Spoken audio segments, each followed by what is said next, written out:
Madame, Messieurs, nous sommes très heureux de vous savoir nombreux en train de nous suivre chez vous à la maison.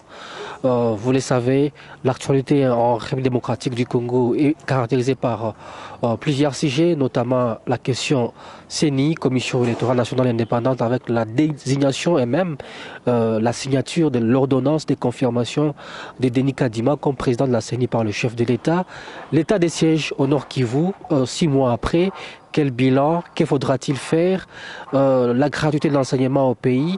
Aujourd'hui, dans le cadre de cette émission, nous recevons Maître Jimmy Ziali Lumangabo, qui est un acteur politique indépendant ici en ville de Goma et même au Nord Kivu. D'ailleurs, c'est dans ce cadre qu'il a effectué une mission à Kinshasa. Vous aurez bien sûr l'économie de sa mission à Kinshasa. Maître Jimmy Ziali, bonjour. Bonjour, monsieur le journaliste. Nous sommes très heureux de vous recevoir dans cette émission aujourd'hui. Est-ce que vous pouvez nous dire d'une manière globale quelle est l'actualité qui vous a le plus marqué cette semaine? Bon, merci beaucoup. Je crois qu'en tant qu'un fils du Nord Kivu, comme vous le savez, pour moi, il n'y a pas deux ou trois. L'actualité qui demeure préoccupante, c'est ce qui se passe à Beni. Hier, vous savez ce qui s'est passé à Boulongo, ce qui se passe en Ituri. C'est l'actualité la plus préoccupante et il n'y en aura pas d'autre tant qu'il n'y aura pas la paix au Nord Kivu, tant qu'il n'y aura pas la paix à Beni, tant qu'il n'y aura pas la paix en Ituri. L'actualité ne sera plus à l'ordre du jour lorsque les massacres de populations civiles de Beni finiront, s'il faut le dire. Alors, nous vous avons vu faire récemment, permettez-moi d'appeler ça un voyage à Kinshasa.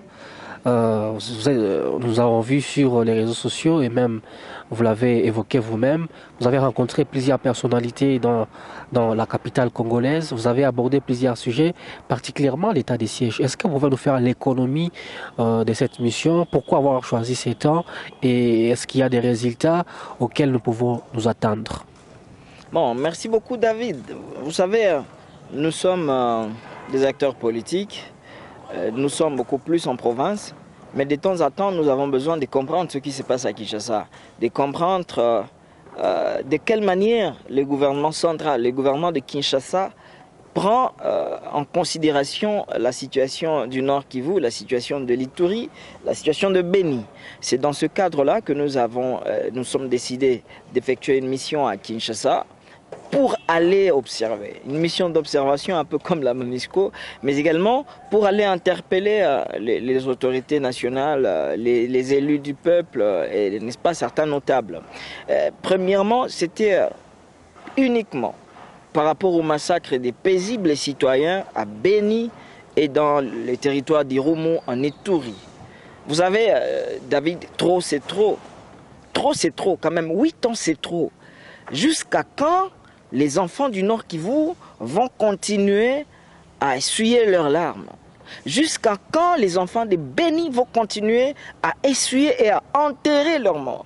Jusqu'à quand les enfants de l'Ituri vont enterrer les leurs?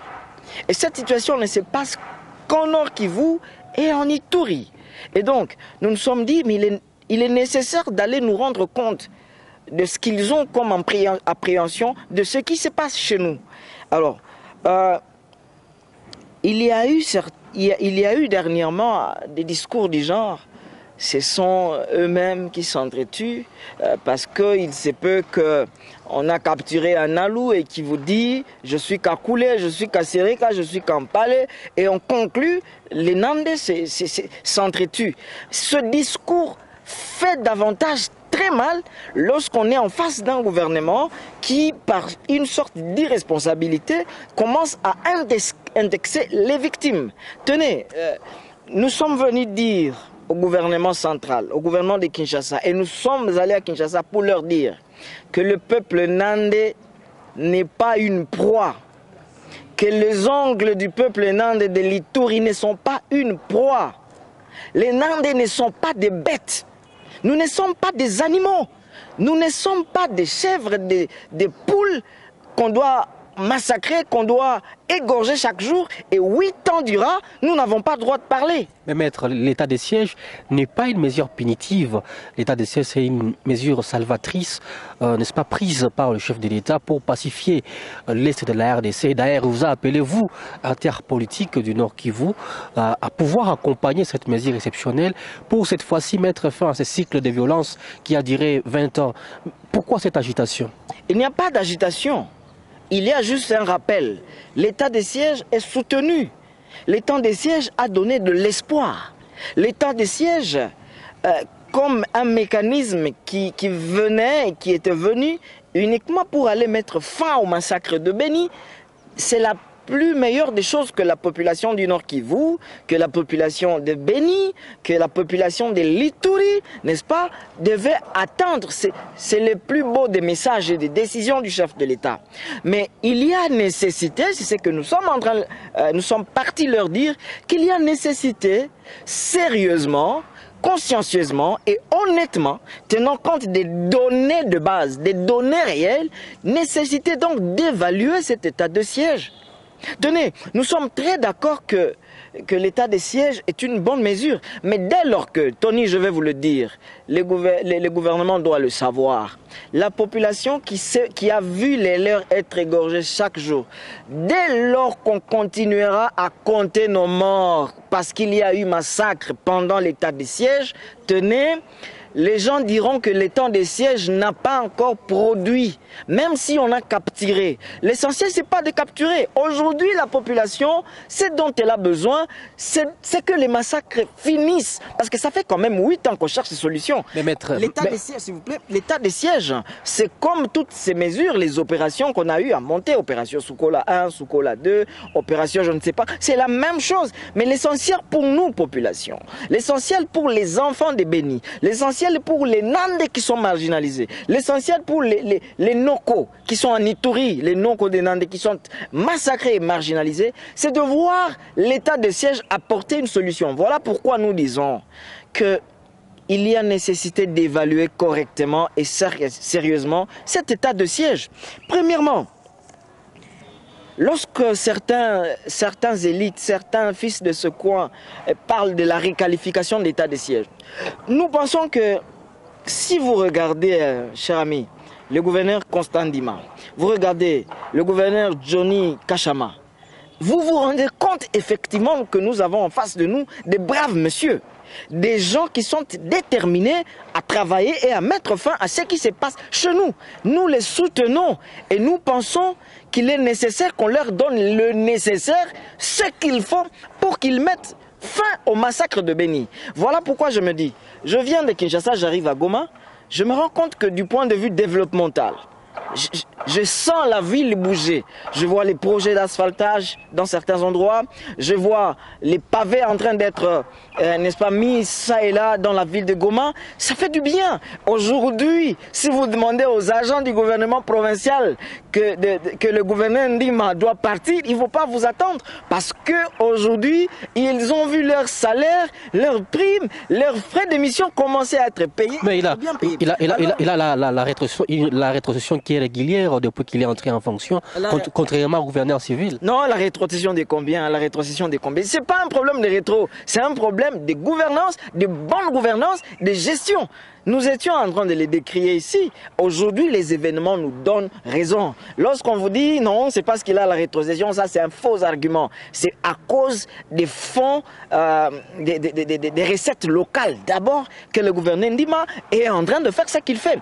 Alors nous disons que comme le gouverneur Constant Ndima est un monsieur qui visiblement a le souci de travailler, est un monsieur, visiblement, si on lui donne ce qu'il faut, les massacres peuvent prendre fin, nous pensons qu'il faut réqualifier aussi cet état de siège.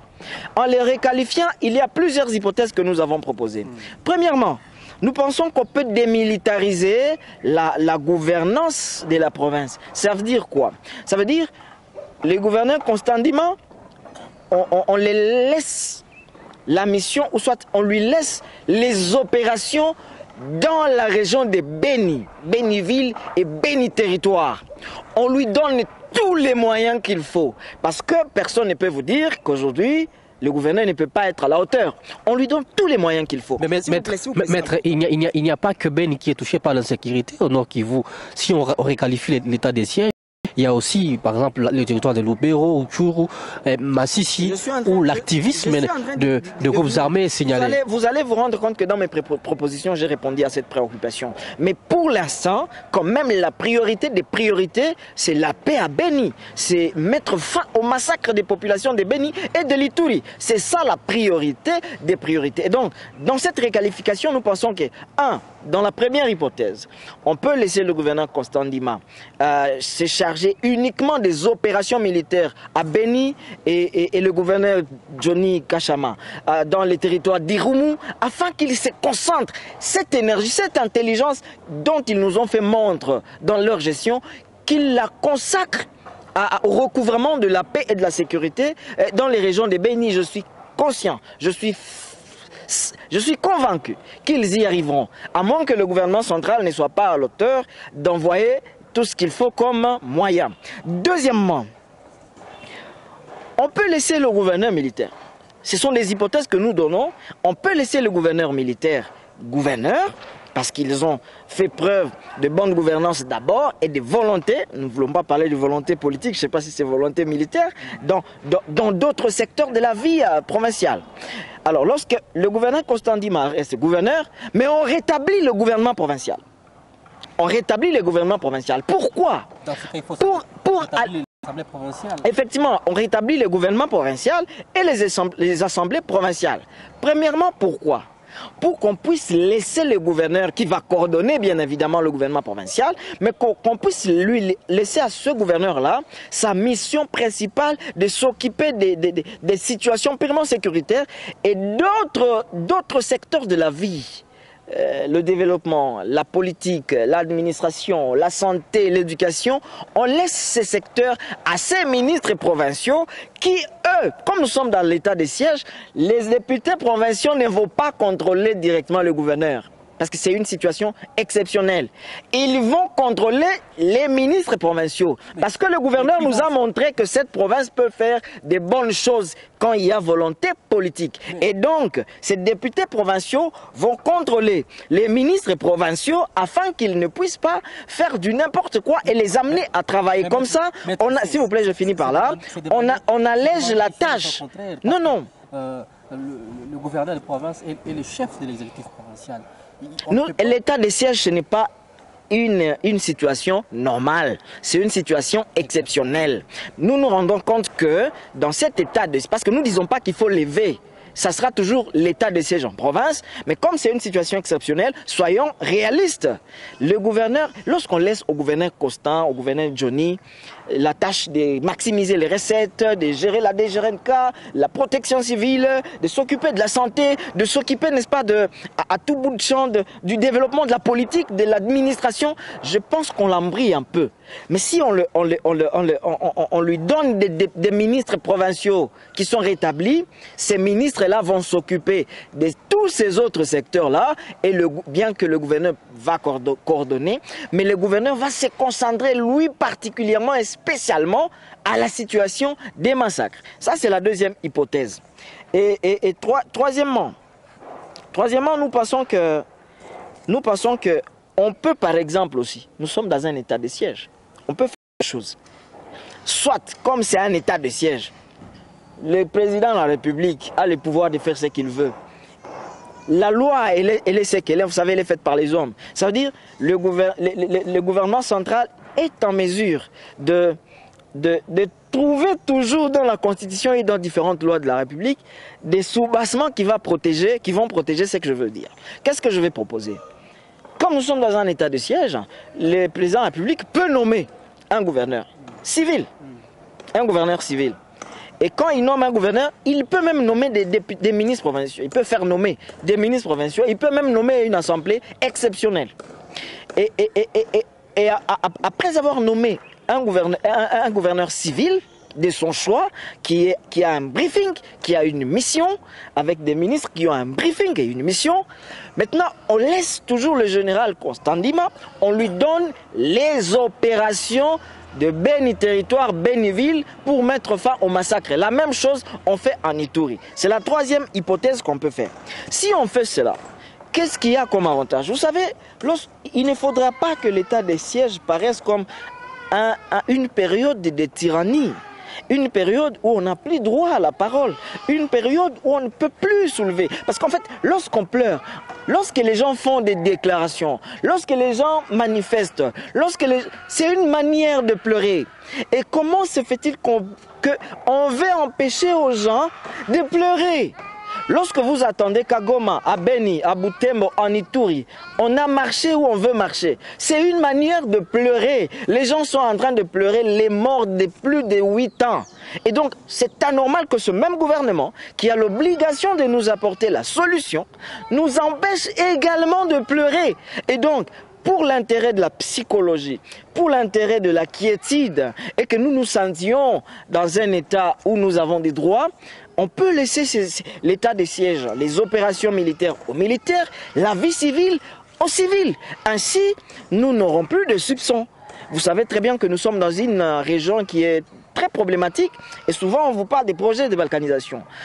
Moi j'ai l'habitude de dire malheureusement tout haut, c'est que les gens disent tout bas. Aujourd'hui, lorsque le gouverneur militaire commence à nommer plusieurs collaborateurs, presque tous des militaires, beaucoup de gens commencent à avoir peur. Au départ, on savait que l'état des sièges, c'était pour 5, et les gouverneurs aura 5 collaborateurs, mais il a ajouté plus de 24. Ce n'est pas mauvais, nous sommes conscients que les secteurs sont énormes. Voilà pourquoi nous parlons de la réhabilitation des ministres provinciaux, et ainsi de suite. Parce qu'en fait, c'est la réalité. On ne peut pas demander à un gouverneur de gérer une province avec 5 personnes. Et donc, malheureusement, là où, dans la rue, c'est que se dit, derrière, n'est-ce pas, les gens vous disent, ah, Bananja, l'État...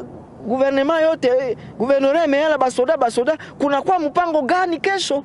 Il y a quel projet derrière tout ça?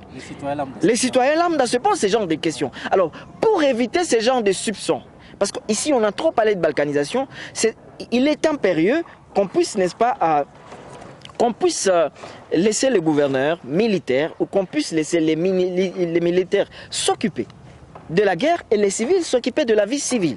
Alors, maître, avant de continuer peut-être, vous avez évoqué cette approche où vous demandez la réqualification de l'état de siège, vous demandez que le gouvernement militaire soit doté des moyens nécessaires pour se concentrer dans les opérations militaires, à Beni particulièrement, vous demandez la réhabilitation du gouvernement provincial et de l'Assemblée provinciale, mais on a comme l'impression que dans votre approche, vous voulez que le gouvernement civil actuel soit écarté définitivement. Est-ce que c'est ce que vous voulez exprimer? Non, pas nécessairement.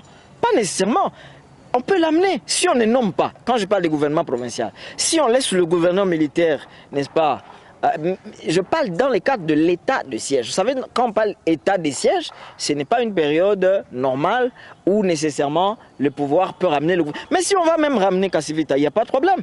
Pourvu qu'il y ait un gouverneur civil et pourvu que nous ayons l'impression que les droits de l'homme sont respectés, que la liberté d'expression peut être respectée, mais on concentre. Ce que nous disons, l'essentiel c'est de concentrer l'état de siège dans Béniville et Beni territoire, dans les territoires d'Irumu en Ituri. Et là, ça sera quand même conscient. Dis-moi, lorsque l'état de siège, lorsque nous vivons la période d'état de siège à Goma, à Walikale, à Massissi, à Rutshuru. C'est vrai, il y a des groupes armés partout là-bas. Lorsque nous vivons cet état de siège partout là-bas, ça a quel impact sur la situation de Beni? Je pense que la population de Goma avait besoin vraiment d'être dans une situation où il faut... non, la situation de Goma avait besoin qu'on mette fin à la sécurité urbaine. Et ça, c'est le rôle du commandant urbain. S'il est mauvais, on change. S'il est mauvais, on change. Jusqu'à ce qu'on ait un bon commandant urbain, un bon maire de ville. C'est parce qu'eux, ils nomment des maires de ville sans savoir qui ils sont, ils ont quel parcours, ils viennent faire quoi. C'est pourquoi, des fois, dans les villes, pourquoi à Butembo, on a besoin de l'état de siège? Butembo-ville, on n'a pas vraiment besoin des mesures répressives. Les mesures répressives par rapport au rétablissement de la paix en Nord Kivu, on en a besoin beaucoup plus à Beni territoire, à Béniville et dans les territoires d'Irumu. C'est pourquoi je parle de la réqualification de l'état des sièges dans ce sens-là. Mais également, j'ai posé d'autres hypothèses au cas où on ne prend pas cette mesure, quand même qu'on ajoute, qu'on laisse le gouverneur militaire avoir des ministres. qui travaille avec les ministres. Parce que lui, il a une mission à la guerre, mais les ministres provinciaux vont s'occuper d'autres secteurs de la vie civile. Parce que j'ai comme l'impression qu'on est en train de l'embrayer, même s'il a la volonté. C'est visible qu'il a la volonté, notre gouverneur, et même le gouverneur Johnny. Ils ont la volonté, ils sont en train de bien travailler. S'ils étaient des civils, on ne serait pas en train de donner ces préoccupations, parce qu'ils sont en train de travailler. Mais nous pensons que cette intelligence qu'ils ont, si on la concentre uniquement dans les régions où on a besoin de la paix peut revenir le plus tôt. Mais alors, toujours dans nos propositions, qu'est-ce que nous disons? Pendant cette période de l'état de siège, on donne les moyens au gouverneur militaire ou soit au chef des opérations militaires, qui sera, selon l'hypothèse qui sera choisie, on ouvre des centres de formation militaire.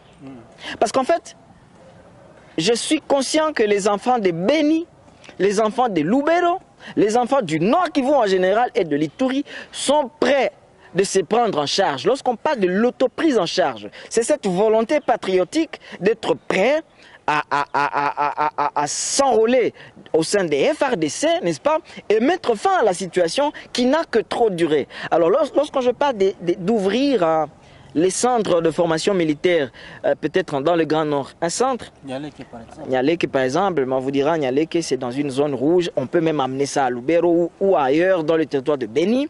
On vient à Rutshuru, on a déjà Rumangabo ici. On va dans les Massissi, pour Massissi Walika, on prend, je sais pas, Massissi, on met un centre. On va dans les Calais, on met même un autre centre, parce que là-bas aussi il y a des groupes armés. Et en Ituri, on met un centre de formation. Dans ce centre-là, qu'est-ce qui se passe? Sous la supervision, soit du gouverneur militaire, soit du chef des opérations selon les cas militaires, on donne les moyens qu'il faut. Les moyens qu'il faut, tu vois, tous ces millions qu'on est en train de verser dans les services, je sais pas, DDR, RC, il est anormal, il est illogique de me dire moi, de me convaincre moi, que quelqu'un qui a fait 5 ans, 10 ans, 3 ans avec l'arme dans la brousse, qu'il faut les réintégrer, il faut les ramener à la vie civile. C'est anormal. Mais qu'est-ce que je dis? Il est facile si on met les moyens qu'il faut. On recrute tous les amis qui sont dans les groupes armés, locaux, parce que ce sont des compatriotes. Et ce sont pour la plupart des patriotes qui vous disent, nous sommes ici pour protéger chez nous. Ça va? On les met tous dans un centre militaire, dans différents centres de formation militaire. On les équipe sérieusement. On donne les moyens. Pendant qu'ils sont dans les centres en formation, on commence déjà à les donner une prime de motivation. On recrute des jeunes nord-kivusiens, des jeunes ituriens qui sont prêts. Ils vont dans ces centres-là. Pendant qu'ils sont déjà dans ces centres-là, les 50 millions de DDRC, je sais pas, les autant de millions qu'on attend chaque jour dans les médias, on les met là-bas. On les forme, on les dote et on les enrôle dans les FRDC. On forme une unité spéciale antiterroriste avec ces jeunes-là. Parmi ces mêmes groupes, ces mêmes amis qui étaient dans les groupes armés, qui viennent d'être formés, parmi ces nouveaux jeunes, on prend parmi eux des commandants des opérations militaires dans les zones de Beni, Beniville, Beni Territoire, même dans le Grand Nord. On évacue la MONUSCO pour éviter tout soupçon, parce qu'on a entendu beaucoup d'histoires. On évacue la MONUSCO, que les hélicoptères de la MONUSCO ne survolent plus la zone du Grand Nord et la zone de l'Irumu, du territoire d'Irumu. On laisse les FRDC avec cette unité spéciale qu'on vient de créer. Les FRDC ont besoin de l'appui logistique de la MONUSCO. Non mais le gouvernement a toujours dit qu'il a mis les moyens dans les FRDC. Écoutez, s'il y a volonté, on n'a pas besoin de l'appui logistique de la MONUSCO, mais l'appui logistique de la MONUSCO, si la MONUSCO va doter les FARDC de cette logistique, même si on dépose à Beni, à Goma, disons, à Kinshasa les hélicoptères, mais ils vont arriver ici. Si on dépose les armes à Kinshasa, elles vont arriver ici. Donc l'appui logistique n'a pas besoin de la présence de la MONUSCO. C'est une volonté. Ce départ doit être progressif et organisé. Mais uniquement pour la situation de Beni et de l'Ituri, ce départ progressif, nous soutenons, nous sollicitons qu'il commence par l'évacuation de la MONUSCO dans la zone de Beni et dans la zone de l'Irumu. D'abord ça, et le reste on verra après. Et puis on va voir comment l'unité spéciale antiterror, les FRDC, parce qu'en même temps on a remplacé tous les officiers militaires qui étaient dans la région avant la mise en œuvre ou la mise en place de l'unité spéciale qui vient d'être formée, qu'on va envoyer au front. On remplace toutes ces autorités, on amène d'autres autorités des FARDC aux côtés de cette unité spéciale qu'on vient de créer. Je vous assure, avec l'appui de la population, parce qu'elle sera automatique, on mettra fin au massacre de Beni. Et enfin, il y a aussi un autre problème, David, c'est le pouvoir coutumier. C'est le pouvoir coutumier. Il faut remplacer les usurpateurs par des vrais chefs coutumiers.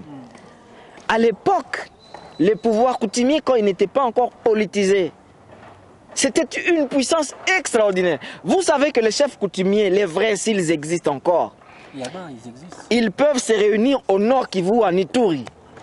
Ils vont faire leurs incantations coutumières, traditionnelles. Mais les abeilles vont chasser les Nalou là.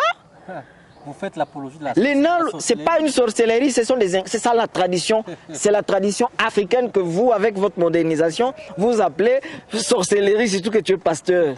Et donc je dis, à l'époque, dis-moi, les Nalou tuent et massacrent les populations des Beni et de l'Ituri.